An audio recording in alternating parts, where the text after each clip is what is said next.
What's good? This is Ed from Team OTK. Here with the newest member of our team, got Mitchell. Hello, how's it going? It's going great, man. So what do you have for us today? We have Paleozoics, pure version. Pure paleo. Pure paleo. Yeah, just let fill you in on this guy. This guy seriously is insane, man. Like some of his concepts and deck ideas have been hilarious. He's got some great stuff coming out in the future, but for now we got our Paleozoics today. So show us what you got, man. Alright, for the main deck, we're going to start with the Paleozoics, Yeah. of course. Triple Piaka. Okay. Piaka is discard one Paleozoic, draw two cards. Alright.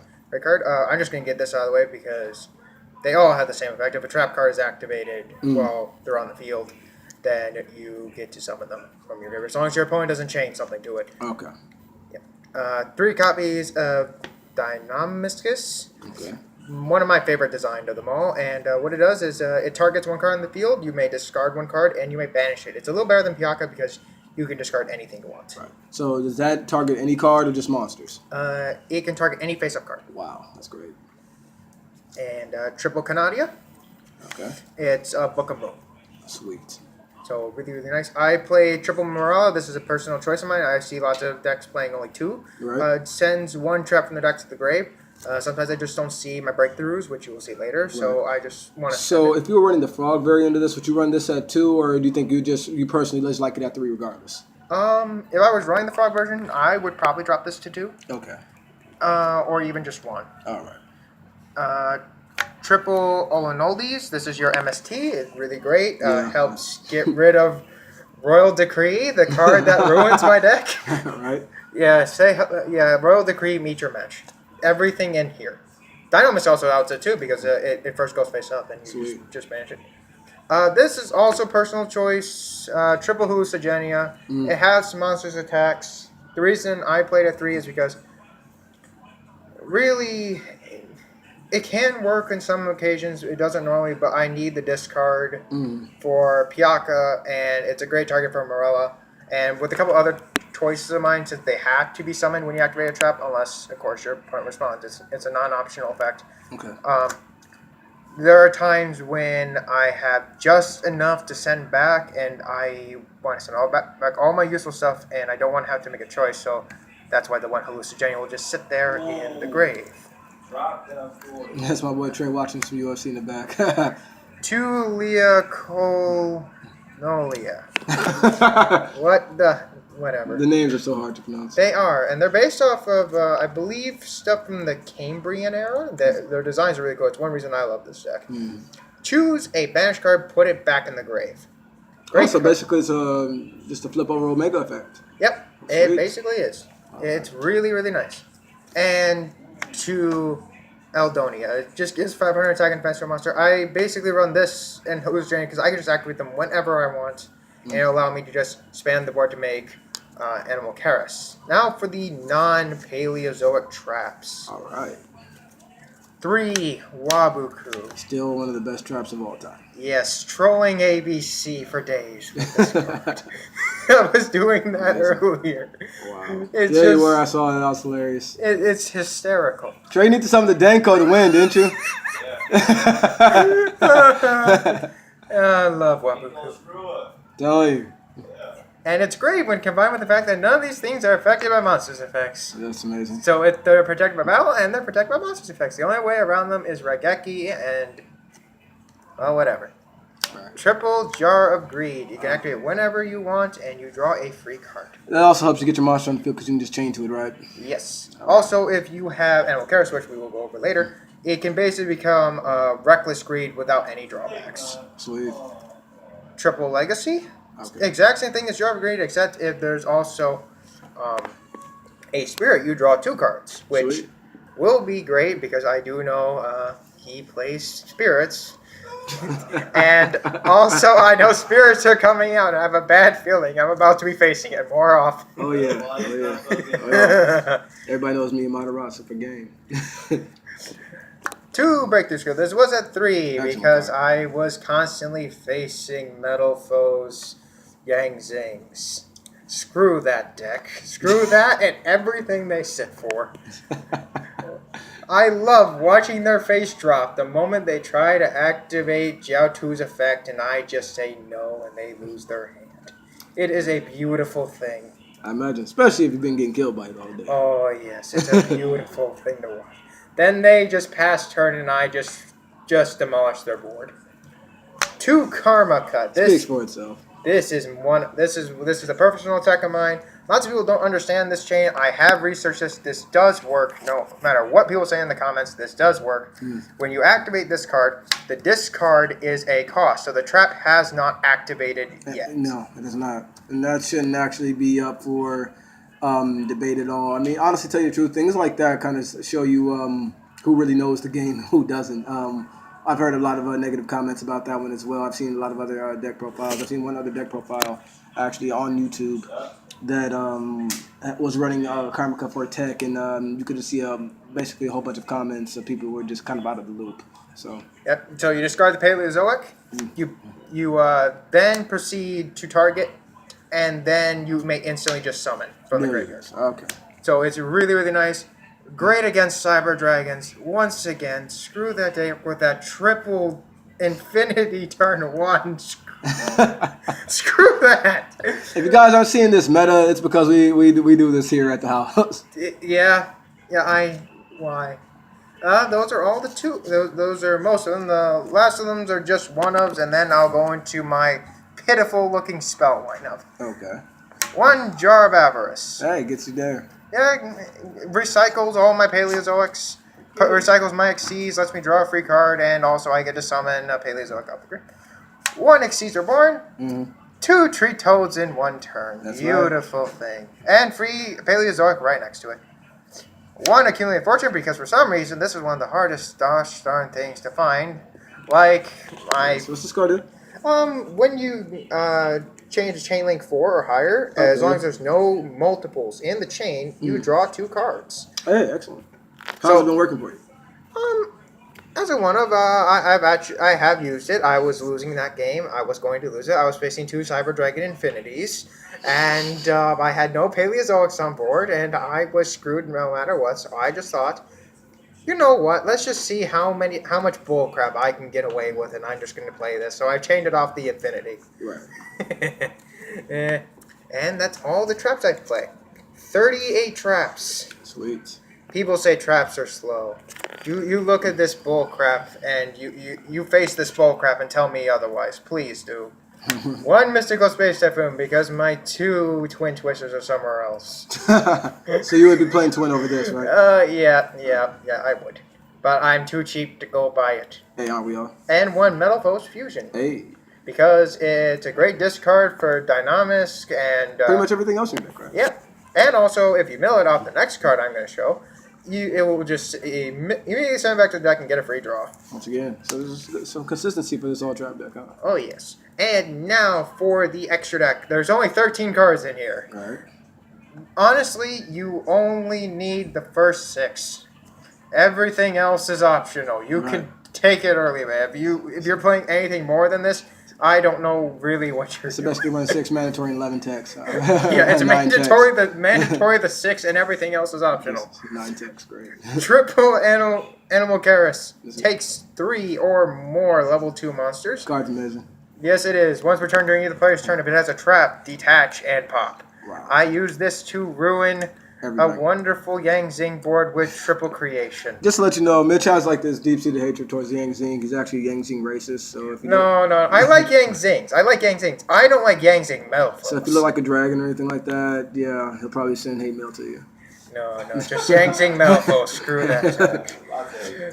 If a trap card is sent from your side of the field to the grave, you may reveal the top card of your deck if it's a trap. And if you did not notice, there's almost everything in here is a trap. So Obviously. I'm most likely just drawing a free card. Pretty much. It's also unaffected by monster specs. I may have forgotten to mention this, but They're all unaffected, right? Yeah, they're all unaffected by monster specs. They're also normal. So if this was something I was thinking about, but I never did. If you tech in Fusion Substitute, you can make first of dragons in this deck. Wow. Which is completely stupid because already everything is immune to monster effects, and now you just get a 2700 attack dragon that can be touched by nothing. Hey, do what you gotta do. Surrounded by traps that protect it on all ends. Someone help us all. Danko. What is Danko doing against First of Dragons? One totally awesome. I'm so happy I pulled this one mother trucker. Thank goodness life got the honest. If you don't know what this silly frog does, it takes 2 aquas, which all Paleozoics become when summoned. Right. One more thing you all should know, when they're on the field, they're timed as monsters, so they can actually be set with Book of Moon, which is really interesting. Best card in the format right now. It really is. Makes... I just got hit to 1 in the OCG, right? Yes. Luckily, I only play one, so I don't care whatsoever. We'll see. We'll probably see this for the next 6 months here in the TCG at 3, so we don't have to worry about that. Yep. But either way, you only really need one for my deck because it just recycles itself forever. Regardless.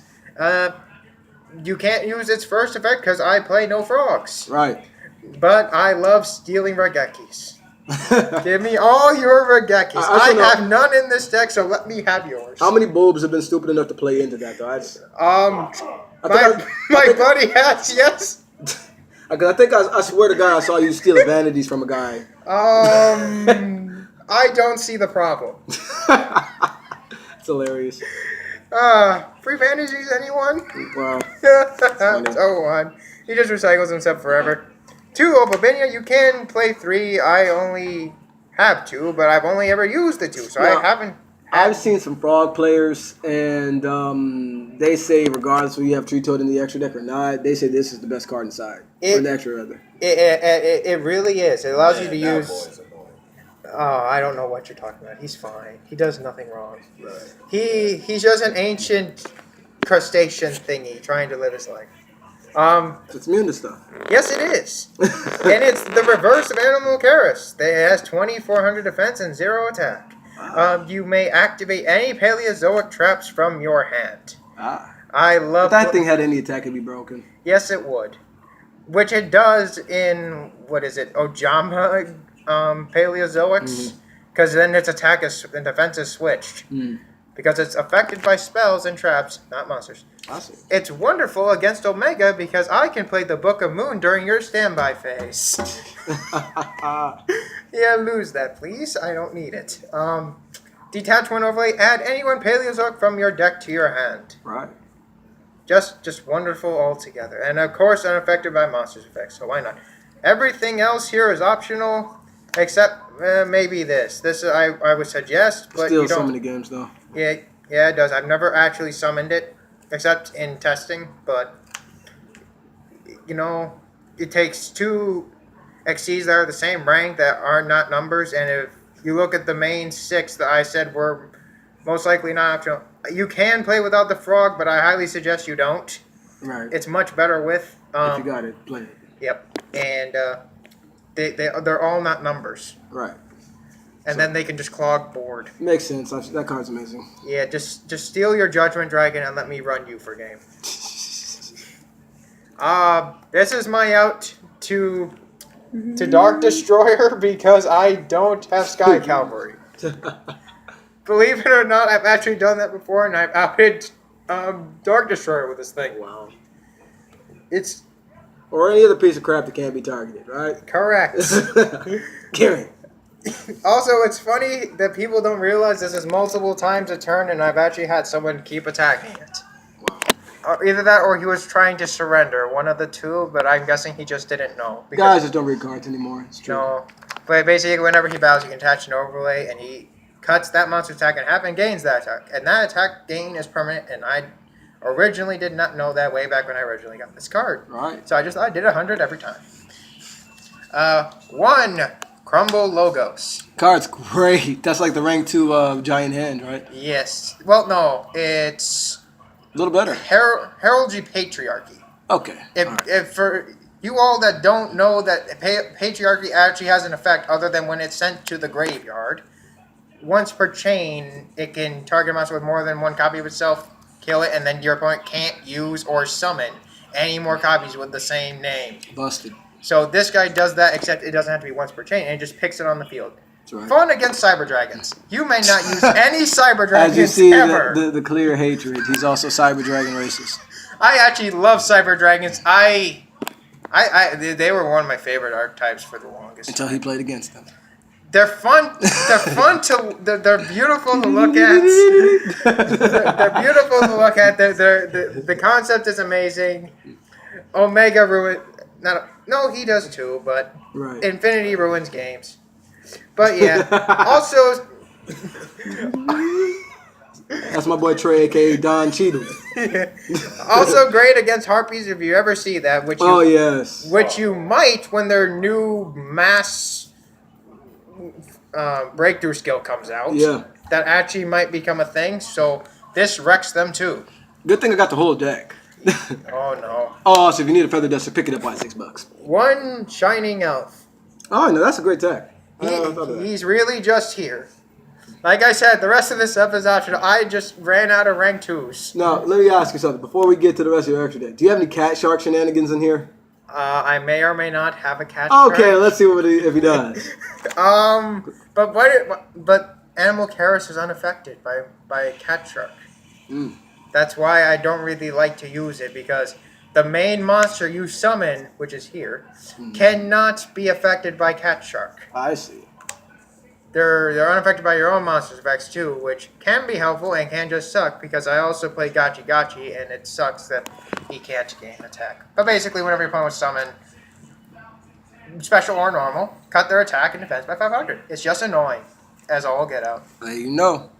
One Gusto Phoenix. I just pulled this thing randomly from a... Yeah, from dude, a- you were on a cat shark. You see nothing? You see nothing yet? No, I saw the Phoenix. That's enough. You're running the cat shark over there. But this is pure. It's harder to summon them both in one turn. Yeah, he attacks twice. That's really all he does. Gachi Gachi Gangetsu. Hey, oldie but a goodie. Oh yeah, just sit there for stall with the Wabuku. Just stall forever. Right. That's gotta be annoying. Oh wait. Oh. Oh, hey, what's that? A cat shark. Okay. It says adorable.